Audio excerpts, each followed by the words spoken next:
وبركاته.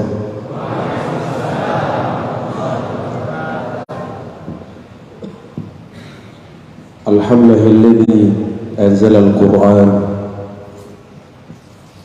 وضمن له حفظا وجعل من حفظه من أهله وخاصته. أشهد أن لا إله إلا الله وأشهد أن محمدا عبده ورسوله. اللهم صل وسلم وبارك على من أنزل عليه القرآن سيدنا محمد صلى الله عليه وسلم. Terima kasih Syekh Baharuddin Mata'ullah fi amri. Meskipun pimpinan Ma'had sedang di luar, tapi saya lihat santri-santrinya semangat sekali. Ini kelas berapa ini, Dek? Kelas berapa? Ya? Kelas 7. Kapan mau kawin?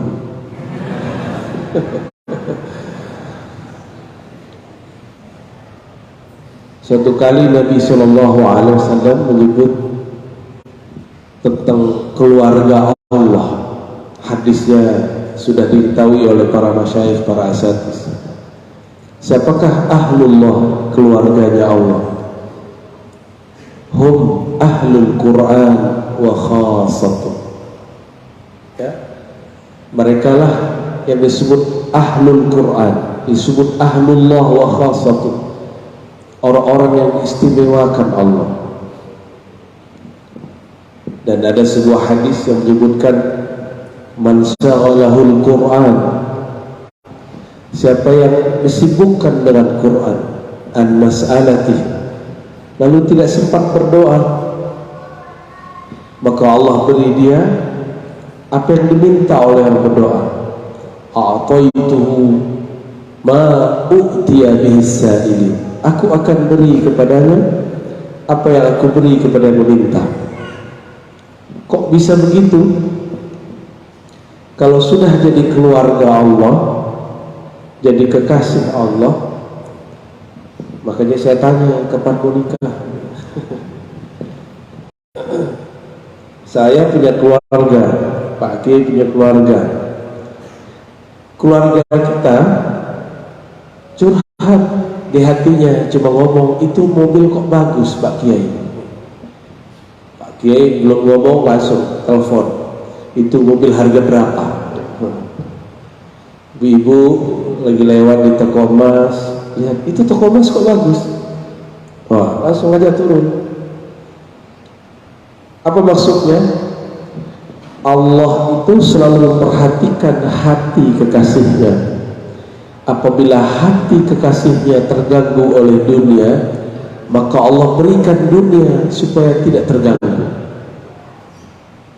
Caranya macam-macam, dikirim orang lah, dikirim murid, dikirim ada orang kasih hadiah, ada saja. Jadi tidak usah khawatir jadi ahlul Quran.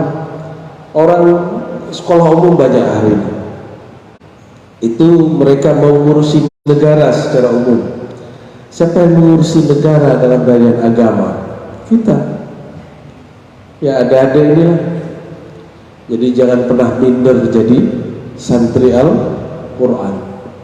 Bahkan disebutkan dalam sebuah hadis, orang yang diberikan Al-Quran lalu mengira ada yang a'zam, yang lebih besar min ghairil Quran, dari selain Quran, maka orang ini sungguh telah meremehkan ahadal Quran, telah meremehkan Quran.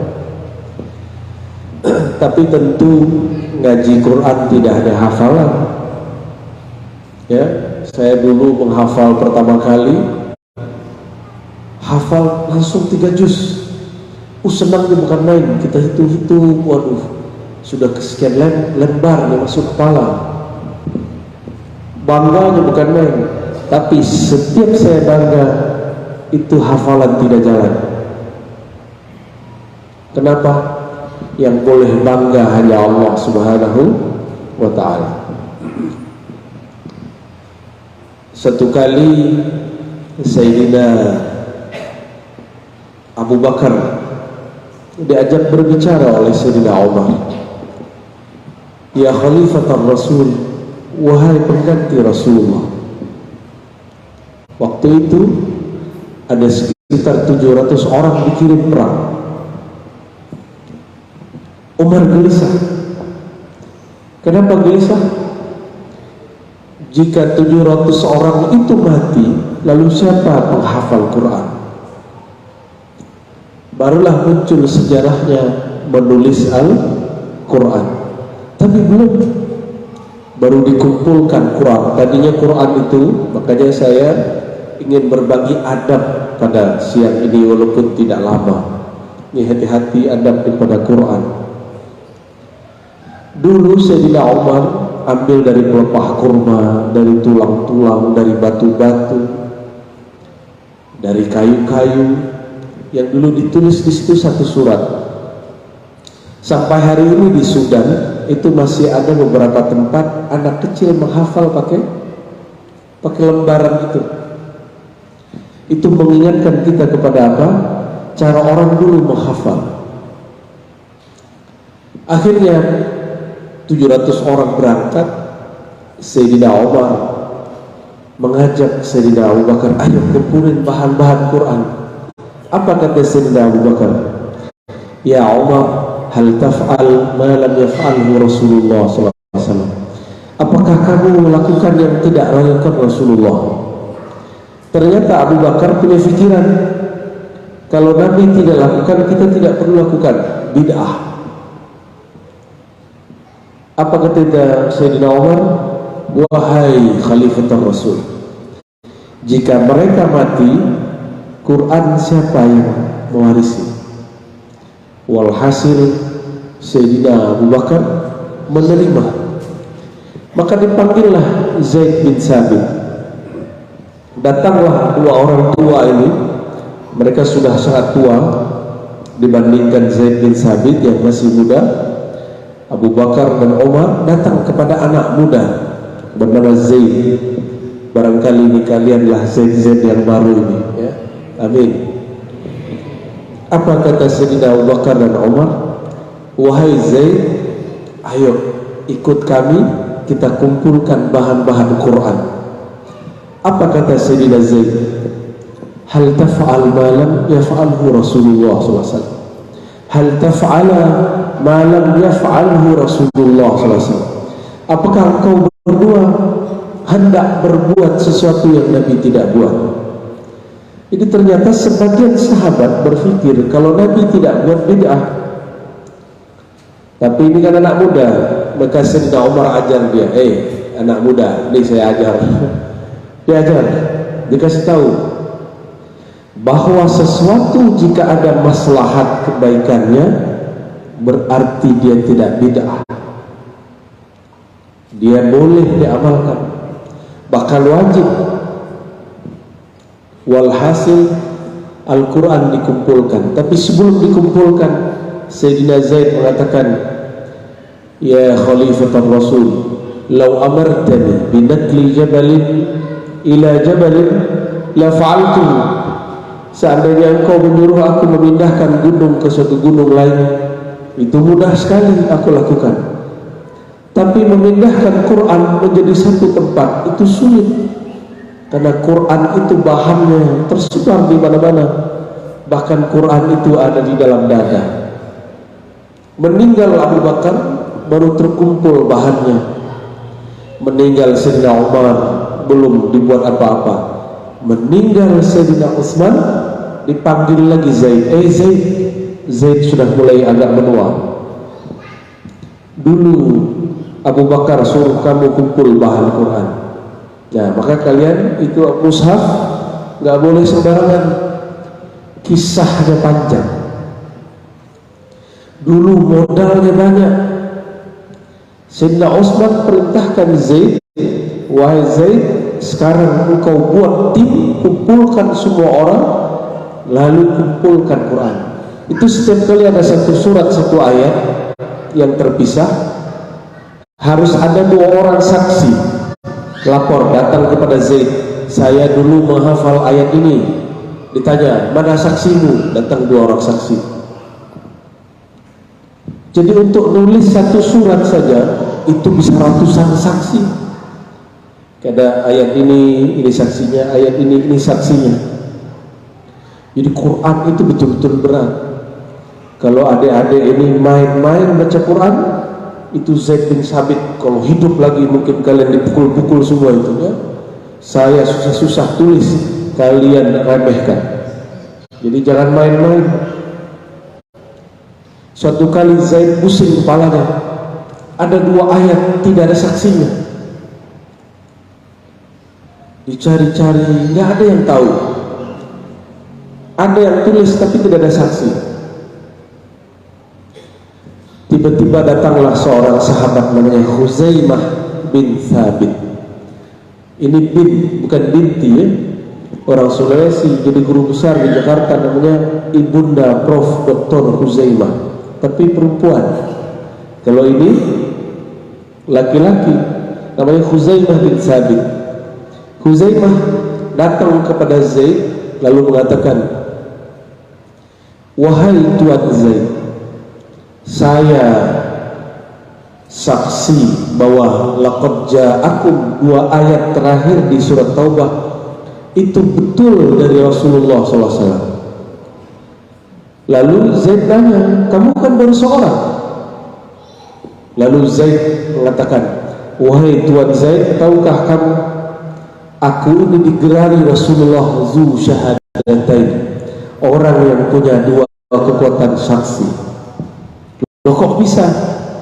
Dulu ketika Rasulullah SAW beli kuda di pasar, itu orang-orang Arab Badui sudah deal, saya beli kuda sekian. Kata Arab Badui, oke, sudah deal, kuda mau diambil, ditawar orang lagi, tapi harganya lebih mahal. Akhirnya orang Arab Badui ini nggak sekolah, nggak belajar kepada Rasulullah, jadi nggak tahu adab. Tapi Rasulullah maklumi. Apa kata Arab Badui? Ini sudah saya jual ke orang yang baru, kamu kemurahan belinya. Akhirnya Rasulullah mengatakan, hei Arab Badui, aku sudah beli, kita sudah akad, sudah qabil tuh. Kata dia, oh enggak, kemurahan, saya dapat yang lebih mahal. Akhirnya Sayyidina Nabi mengatakan sallallahu alaihi wasallam, kalau saya datangkan saksi, kamu serahkan kepada saya. Lalu orang Arab Badui bilang, oke. Bahkan di satu riwayat dia mengatakan, saya belum transaksi dengan kamu, saya belum jual. Padahal dia sudah jual. Ini Arab Badui begitu. Kalau Arab Madani tidak. Akhirnya Zaid bin Sabit datang dari sudut pasar mengatakan, aku saksi engkau wahai Rasulullah. Semua orang bolak-balik tidak ada yang jadi saksi, hanya dia yang jadi saksi. Padahal dia tidak lihat dengan dekat. Akhirnya kuda itu menjadi milik Rasulullah. Rasulullah bayar. Lalu Rasulullah SAW bertanya, wahai Khuzaimah, kenapa engkau bersaksi sedangkan engkau tidak melihat? Apa jawaban Khuzaimah? Wahai baginda, jika engkau yang berkalam belum engkau lakukan, belum engkau bersumpah, saya sudah percaya. Maka Nabi ambil tangannya dan Nabi kasih gelar, engkau 1 orang tapi sama dengan 2 orang. Lalu Zaid bin Sabit langsung tulis, lengkaplah surat di Taubah, ayatnya lengkap, laqad ja'akum sampai 2 ayat terakhir itu, wa huwa rabbul arsyil azim. Jadi Al-Quran yang kita baca itu, adinda sekalian, para asatis pasti sudah tahu ini dalilnya semua. Untuk adik-adik yang lagi santri, hormati Quran. Jangan pernah taruh Quran di lantai. Ya, ada Quran rusak tidak dibaca lagi, bakar baik-baik. Baca Fatihah, sholawat, syahadat, kita bakar baik-baik. Kenapa? Satu lagi, mau tambah satu lagi? Suatu kali ada seorang murid di zaman salafus saleh, disebutkan oleh Imam Al-Qushayri dalam Syarah Al-Asma'ul Husna. Apa kata beliau? Sang murid ini baru belajar tingginya rahasia nama Allah. Ketika dia sampai di tempat, ada sampah. Di tong sampah ada kertas bertulis lafaz Allah, tapi dibuang ke tong sampah. Akhirnya si murid ini ambil dan bersihkan, dan dia menangis dan dia katakan, siapakah orang yang berani membuang tulisan ada nama Allah di situ? Tulisan Allah bukan Allah. Tapi ada adik ini punya foto diinjak, mau nggak? Kita punya foto atau kita punya kiai, nama kiai kita ditaruh di tong sampah, mau nggak? Nggak mau. Maka dibersihkan sampah itu sedikit, kertasnya dibersihkan, langsung dia telan. Kertasnya ditelan. Kertas dulu, kertas papirus. Papirus itu kayu yang dipukul-pukul, namanya lontar, kayu lontar. Makanya orang-orang lama sebut lontara. Lontara itu sebenarnya nama kertasnya, kertas kayu. Dimakan. Malam hari dia bangun. Lalu dia ingat-ingat, ya, dia zikir, dia tidur lagi. Ketika dia tidur, fara'a rabbahu fil manam. Dia melihat Allah dalam tidurnya. Apa kata Allah? Ya abdi, itu panggilan paling indah. Wahai hambaku. Tuh orang kalau dipanggil hamba, makomnya tinggi. Itu di bawah Rasulullah. Ya abdi, karena engkau menghormati namaku, maka aku hormati namamu. Maka diangkatlah orang ini menjadi kekasih Allah hanya karena menghormati nama Allah. Orang banyak sholat belum tentu khusyuk, belum tentu ikhlas, belum tentu jadi kekasih Allah. Tapi karena dia membantu menyelamatkan nama Allah, maka Allah angkat dia menjadi keluarganya. Jadi adinda sekalian, hormati lafaz Al-Quran, lafaz nama Allah.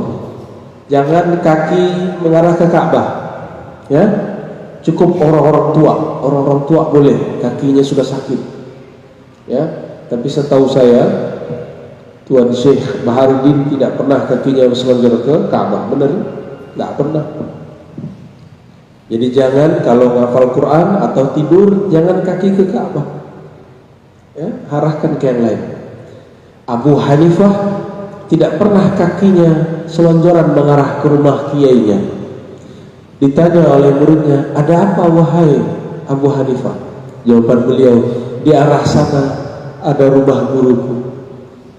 Itu namanya menghormati guru, baik di hadapannya ataupun di belakangnya. Jadi dua saja adinda sekalian, hormati Al-Quran, kertasnya, bukunya.